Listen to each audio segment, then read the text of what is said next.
스트레스 상황에 놓이게 되면요. 사람마다 좀 유형이 다른 것 같아요. 어떤 사람은 스트레스를 회피하고 싶어 하고 또 어떤 사람들은 그 상황을 적극적으로 해결하려고 노력하는 사람들도 있거든요.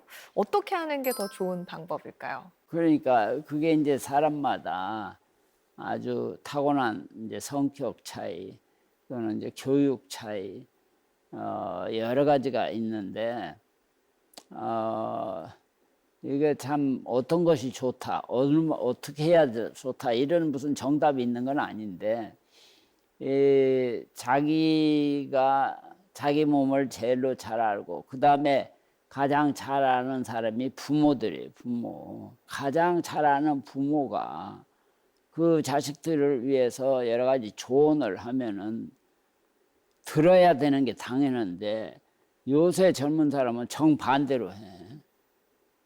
그거 나는 이해도 안 되는데 그런 분들이 정말로 그 어떤 어려움이 있고 스트레스 때 부모가 가장 잘 조언을 할 수 있다고.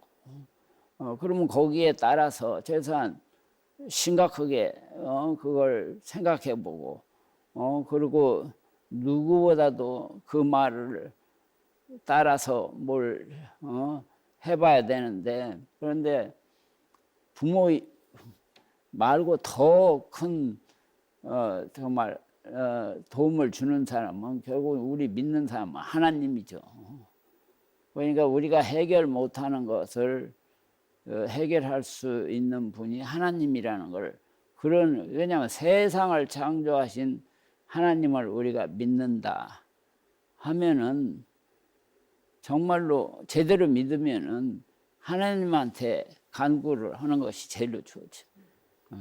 근데 그런 믿음이 없으니까 교회는 그냥 평생 왔다 갔다 해도 그런 믿음이 없으면은 하나님께서도 그렇게 믿음이 없는 사람한테 뭘 그렇게 적극적으로 도와주려고 아마 안 할 거예요. 우리 생각에. 스트레스를 해소하려면 이 영적 건강도 굉장히 중요하다는 거를 얘기해 주셨는데, 근데 박사님, 저는 스트레스를 받으면요, 유독 잠이 쏟아져요. 이렇게 스트레스 받으면은 자고 졸리다는 사람들이 있는데, 혹시 이런 것도 이유가 있는 걸까요? 그럼요. 제가 얘기했지만 갑상선 기능이 떨어지면 다 졸려워. 에너지가 팍 떨어져. 갑상선이 높으면 그냥 미친 듯이 정반대가 되는 거야. 활력이 더 활려요. 돋는군요. 그러니까는 그게 적당히 있어야 되는데 이게 탈진하는 상태나 마찬가지야. 그러니까 뭐 졸렵다는 사람 많죠. 그러니까 뭐 이제 옛날에는 히스테리라고 그래요. 히스테리.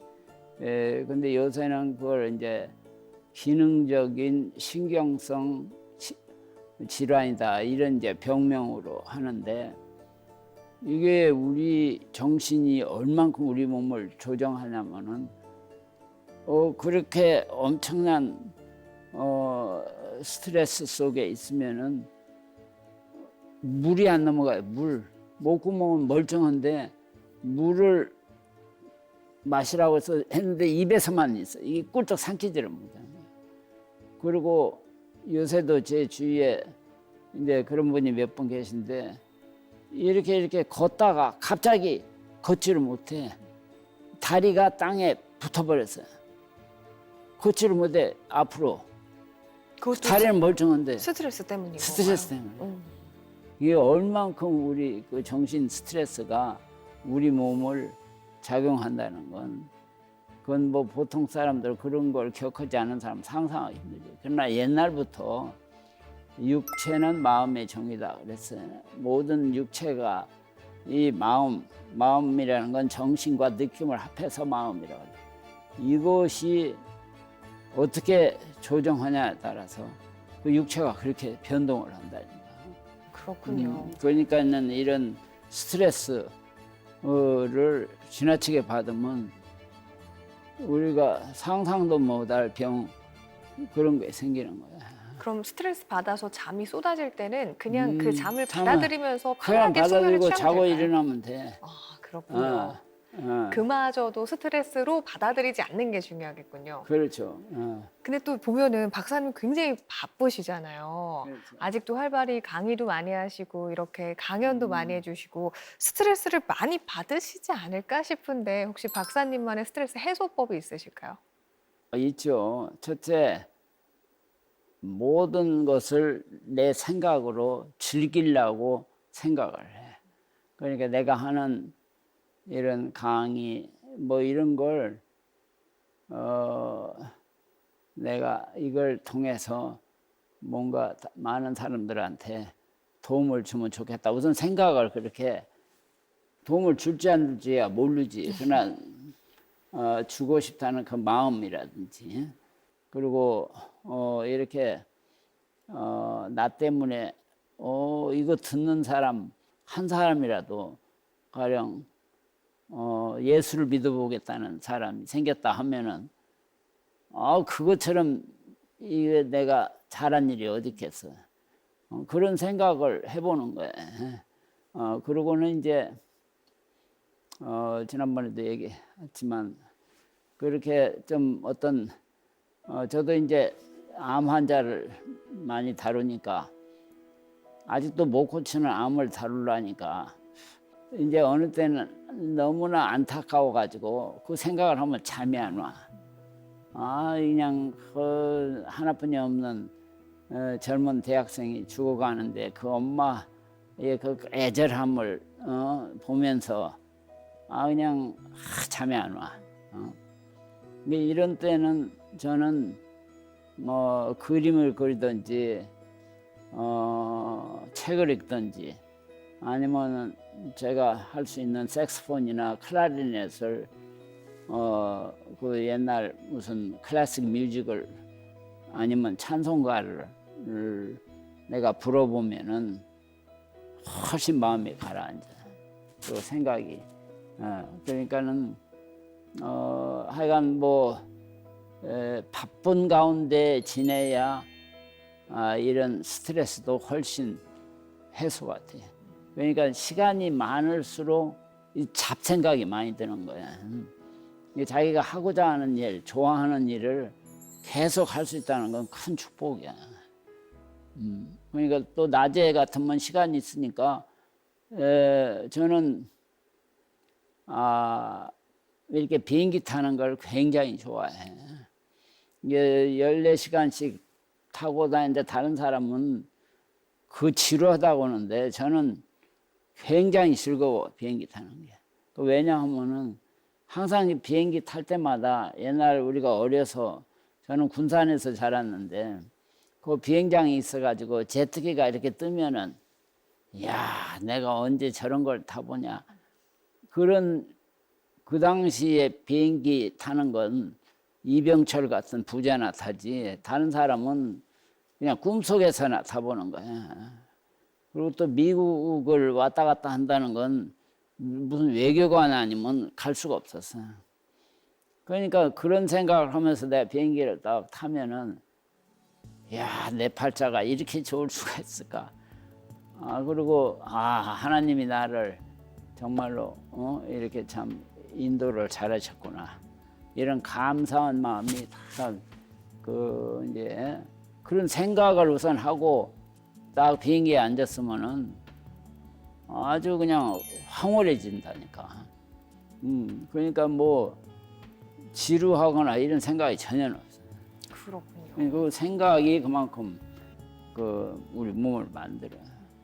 교수님 인상이 왜 이렇게 편안하신가 봤더니 교수님만의 스트레스 해소법은 항상 긍정적이게 생각하시는 맞아요. 거였어요. 예. 저희 100세 특강 시청자 여러분들과 저도 이런 부분들은 참 잘 배우고 따르고 또 일상에서 실천을 해야겠다 싶습니다.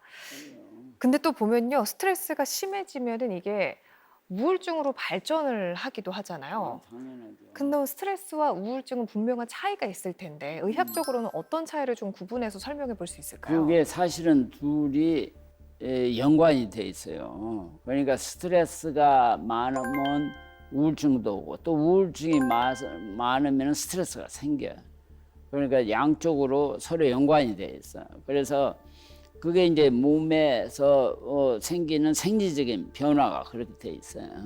아까도 얘기했지만 스트레스를 지나치게 받으면 여러 가지 그 호르몬 계통의 변화가 생겨요. 그 스트레스 호르몬이 증가되지만은 식욕을 내게 하는 호르몬은 떨어지고, 또 이제 그 기억을 주로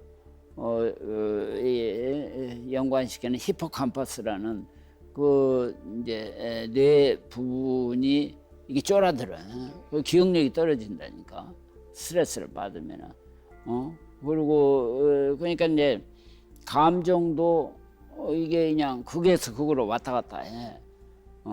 그러니까는 뭐 하여간 지나친 스트레스는 우울증이 되고, 또 우울증이 심하다 보면은 계속 그 몸이 망가지게 돼 있어요.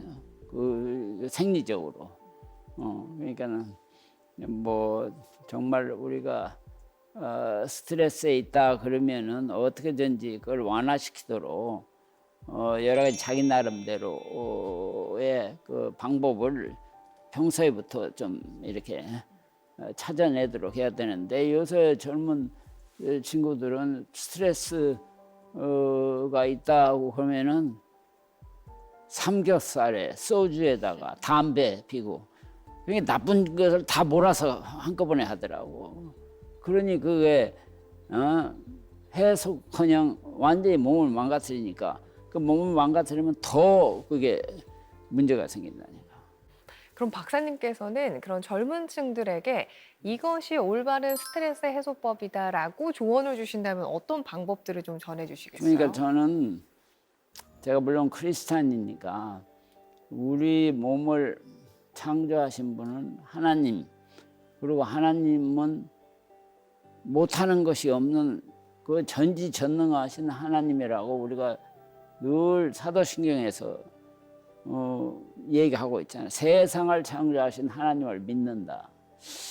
세상이란 게 어떤 거예요? 지금 태양계 안에만 해도 별이 3,000억 개가 있다고 그래요. 그 바깥으로 3,000억 개의 은하수가 있다고 그래요. 그럼 뭐 그 많은 별들이 자전 공전으로 돌고 돌아. 그것도 정말 우리가 상상할 수 없을 정도로 어마어마한데, 저는 이제 그 평생을 그 사람, 특히 암에 대한 연구를 하다 보니까 그 우리 몸 안에 생리적인 것만 봐도 이건 도저히 그 어떤 그런 하나님 같은 창조자가 있지 않고는 이렇게 정교하게 만들 수가 없어요. 그러지 또 유전학자들이 요새 연구를 하면 할수록 크리스찬이 될 수밖에 없다, 이런 얘기들을 많이 한다고. 왜냐하면 그 개인마다 너무 특성 있게 만들어놔서 그 인류 역사에 수많은 사람들이 다 다른 거야. 그 왜냐면 유전자 구조를 다 다르게 만들어 놓고, 또 같은 구조, 일란성 쌍둥이가 구조는 똑같아. 그런데 하는 짓들은 달라. 그 왜 다르냐? 구조는 똑같은데 그 영이 있기 때문에. 그 하나님의 흙으로 그 코에다가 생명을 불어넣은 그 영이 사람마다 다 다르게 해놨어. 그래가지고 정말 우리가 그 가장 그 올바른 삶이란 건 그거 보람 있고 가치 있는 삶이야. 그거에 잘 살아봐야 120년인데 그걸 살려면 예수를 잘 믿어야 돼. 왜냐하면 그 창조의 신앙을 우리가 제대로 이해하면은 우리가 근심 걱정할 아무 이유가 없어.